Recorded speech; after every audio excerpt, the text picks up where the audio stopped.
में air quality range की चर्चा बहुत ज़ोरों से है और हर साल ही ऑलमोस्ट होती है कि 0 से लेके 500 तक एयर क्वालिटी डिसाइड की गई है। आप गुड एयर क्वालिटी में रह रहे हैं, सेटिस्फैक्ट्री में रह रहे हैं, मॉडरेट में रह रहे हैं या सीवियर एयर क्वालिटी में रह रहे हैं जो आपके हेल्थ को इफेक्ट कर सकता है। यह आपने न्यूज़ में देखा, पढ़ा और सुना ज़रूर होगा।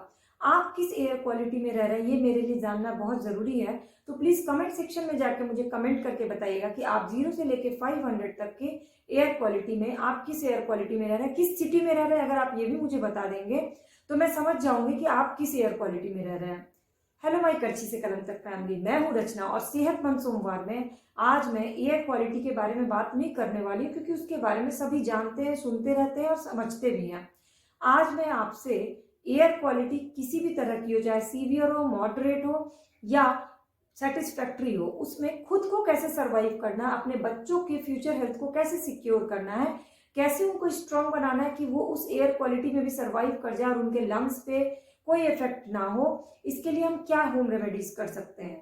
तो बेसिकली ये जो एयर क्वालिटी है जो 0 से 500 तक डिसाइड की गई है उसमें बहुत कम ही सिटीज बची हैं जो गुड एयर क्वालिटी के रेंज में आती है। मैक्सिमम जो है वो सेटिस्फैक्ट्री है, मॉडरेट है या ज़्यादातर जैसे दिल्ली जैसी जगह है वो सीवियर के रेंज में आती है। और इसके इफेक्ट हम देख भी सकते हैं कि दिवाली के बाद बहुत तेजी से अधिकतर घरों के बच्चे बीमार पड़ने शुरू हो गए। किसी को उल्टी हो रही है, किसी को सर्दी खांसी, किसी को कंजेशन हो रहा है। सॉल्यूशन वही है कि दवाइयाँ दे दो, निबुलाइज कर दो और इंस्टेंट आराम मिल जाता है। लेकिन बेसिकली हमें उस एयर क्वालिटी में अपने बच्चों को, अपने फैमिली मेंबर्स को सरवाइव करने के लिए उनको तैयार करना होगा। ये जो निबुलाइजेशन है, दवाइयाँ, ये इसका परमानेंट सॉल्यूशन हो ही नहीं सकता क्योंकि वो उनके फ्यूचर हेल्थ को बहुत इफेक्ट करने वाला है। तो क्या कर सकते हैं ऐसा? तो सबसे पहला टारगेट तो हमारा होना चाहिए कि air pollution, air quality range को नॉर्मल करना। जो दो सेक्शन है, एक तो बाहर की एयर क्वालिटी, उसमें आप अकेले कुछ नहीं कर सकते, वो एक कम्युनिटी का काम है। हम सभी मिलकर के उस एयर क्वालिटी को अच्छा बना सकते हैं और उसके लिए इन्वायरमेंट स्पेशलिस्ट, न्यूज़, मिनिस्टर्स सब ने बहुत सारी गाइडलाइन दी हुई है जिसको अगर हम फॉलो करते हैं तो शायद उस air quality, severe air quality तक हम पहुंचे ही ना, इसलिए उसकी बात हम नहीं करते हैं। बात करते हैं जो अब घर के अंदर की एयर क्वालिटी खराब हो गई है। इसका पता इससे चलता है कि बहुत सारे लोग हैं जिन्होंने एयर प्यूरिफायर लगाया हुआ है और घर के अंदर भी उनका air purifier maximum time red signal देता रहता है, यानी रेड लाइट जलती रहती है। इट मीन्स कि वो सीवियर एयर क्वालिटी में रह रहे हैं। तो ऐसे में क्या किया जा सकता है कि सबसे पहले उस सीवियर को मॉडरेट तक लाया जाए। कंप्लीटली गुड तो करना अभी संभव है नहीं, जब तक कि बाहर का इन्वायरमेंट अच्छा ना हो, अंदर हम उसे गुड क्वालिटी में नहीं कन्वर्ट कर सकते हैं। तो उसे मॉडरेट या सेटिस्फैक्ट्री लाने के लिए हमें कुछ चीज़ें करनी होंगी। तो कुछ चीज़ें तो कॉमन है जो सभी करते हैं, डस्टिंग करना और एग्जॉस्ट फैन लगाना अपने घर में, ताकि डस्ट पार्टिकल्स और वो सारी चीज़ें जो है ना, धुआं, वो घर के अंदर ना रहे। लेकिन दो काम आपको करना बहुत ज़रूरी है। एक तो आपको नेचुरल एयर प्यूरिफायर लगाना पड़ेगा। तो नेचुरल एयर प्यूरिफायर क्या है? तो इंडोर प्लांट्स, उसकी पूरी एक लिस्ट होती है। कुछ ऐसे इंडोर प्लांट्स होते हैं जो ऑक्सीजन सप्लाई बहुत तेजी से करते हैं और बहुत ही तेजी से हमारे आसपास के सराउंडिंग्स को, इन्वायरमेंट को क्लीन करते हैं।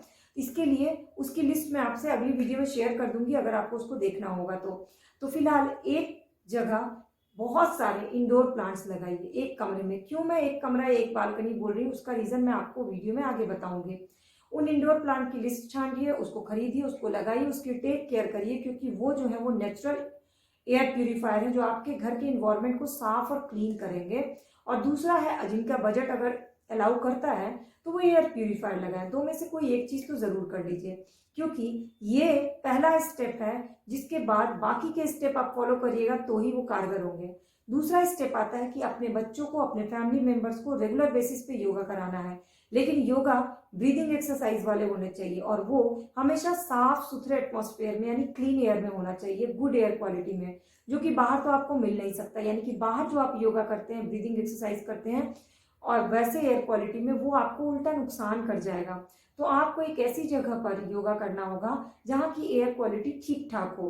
तो इसके लिए उसी एरिया को चूज करिए जहाँ आपने ढेर सारे इंडोर प्लांट्स लगा रखे हैं, क्योंकि वो इंडोर प्लांट्स जो है आपके एयर क्वालिटी को ठीक कर रहे हैं।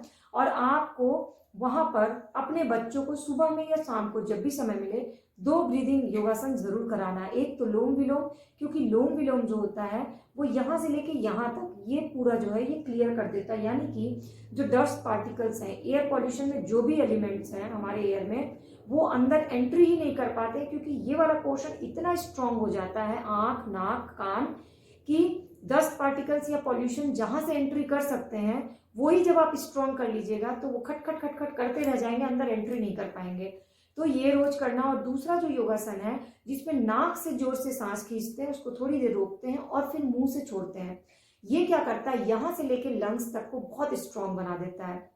इससे क्या होता है, मुंह के थ्रू भी जो आपको पॉल्यूशन अंदर जाता है वो आपके लंग्स को इफेक्ट नहीं कर पाता है, बच्चों के लंग्स को इफेक्ट नहीं कर पाता है इसीलिए। लेकिन सबसे इंपॉर्टेंट क्या है कि जिस तरह से खाना पीना हमारे लिए डेली बेसिस पे जरूरी है, उसी तरह से योगासन भी डेली बेसिस पे जरूरी है। इसको आप रेगुलर मेडिसिन समझिए या आप रोज के खाने पीने में की तरह इंक्लूड करिए, लेकिन रोज सुबह में या शाम में एक बार इसको जरूर करिए। 10 मिनट का सेशन दीजिए अपने बच्चों को खासकर, क्योंकि उनका फ्यूचर हेल्थ के लिए उनको खुद को स्ट्रांग रखना बहुत जरूरी है और इस एरिया को स्ट्रांग रखना बहुत जरूरी है, क्योंकि यहीं से पॉल्यूशन जो हमारे शरीर में एंट्री करता है और जब एंट्री कर जाता है तो उसके इफेक्ट्स को रोकना बहुत मुश्किल हो जाता है।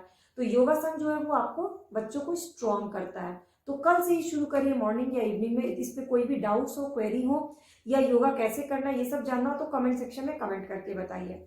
अब ये तो हो गया आपको जो रोज खुद करना है। इसके अलावा होम रेमेडी क्या हो सकती है जिससे कि उस पॉल्यूशन का असर हम अपने शरीर के अंदर आने से रोक सकें, और जो पॉल्यूशन हमारे बच्चों को, हमारे फैमिली मेंबर्स को 90% इफेक्ट कर देता है उसके इफेक्ट को 20% तक कर सकें।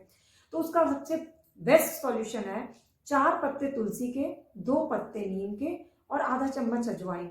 ये लेना है आपको सुबह में, और हो सके तो उसमें 1 कली लहसुन का मिला लीजिए। बच्चों को खिलाना थोड़ा टफ है, लेकिन आप तुलसी और नीम तो उन्हें गुड़ के साथ खिला ही सकते हैं। फायदा क्या है, जो तुलसी पत्ते का जो ऑयल होता है वो यहां से लेकर शरीर के अंदर तक सिर्फ 4 पत्ती इतनी स्ट्रांग होती है, इतना स्ट्रांग आपको अंदर से बना देती है अगर आप रोज खाते हैं तो, कि आपको किसी भी तरह का पॉल्यूशन का असर अगर शरीर में घुस भी जाए ना तो उसका असर आधे से भी कम हो जाता है। यानी आप एक फाइटर बन जाते हैं, रोग प्रतिरोधक क्षमता आपकी स्ट्रांग हो जाती है। इसीलिए तुलसी को रामबाण कहा गया है आयुर्वेद में। दूसरा आता है नीम की पत्ती। 2 पत्ती नीम की, क्यों? क्योंकि नीम में जो ऑयल होता है वो बहुत ही फास्ट डिटॉक्स का काम करता है। यानी गलती से अगर किसी भी तरह के पॉल्यूशन का असर आपके शरीर के अंदर घुस गया है, आपने ऐसी चीजें खाई जिसमें मिलावट है, जो कि कॉमन है आजकल, फल से लेकर सब्जियों तक सब में मिलावट है, यानी आप जो गंदी चीजें खा लेते हैं उनको शरीर में स्टे करने से रोकता है, यानी कि आपके शरीर को अंदर से पूरा डिटॉक्स कर देता है, क्लीन कर देता है वो 2 पत्ती नीम का, लेकिन रोज खाना। अजवाइन जो है वो कफ को नहीं जमने देता है, कफ बनने ही नहीं देता, जमना तो बहुत दूर की बात है, सर्दी खांसी होने से रोकता है, और ये सारी चीजें पॉल्यूशन का सबसे पहला असर होती हैं। तो इसीलिए अजवाइन भी साथ में मिलाना है और 1 कली लहसुन की, ताकि जो बच्चों के बाद के बाकी सेक्शन है ना, उन लोगों को शरीर से जुड़ी और जो प्रॉब्लम्स होती है पॉल्यूशन के साथ उसको रोकता है। लहसुन में जो अवेलेबल ऑयल होता है वो सिर्फ 1 कली लहसुन की। अब ये चारों का कॉम्बिनेशन अगर आपको कड़वा लगता है तो साथ में थोड़ी सी चीनी या थोड़ा सा गुड़ मिला के सुबह में खा लीजिए, रात में सोते समय खा लीजिए, जब भी आपको सूट करे। लगने वाले आपके सिर्फ 2 से 3 मिनट, लेकिन आपकी पूरी लाइफ इसके रिजल्ट को देखेगी और आपके बच्चे का फ्यूचर हेल्थ भी बहुत ज्यादा सुरक्षित रहेगा। तो ये रही आज की होम रेमेडी और ये रहे आप आज के लिए आपके सजेशंस।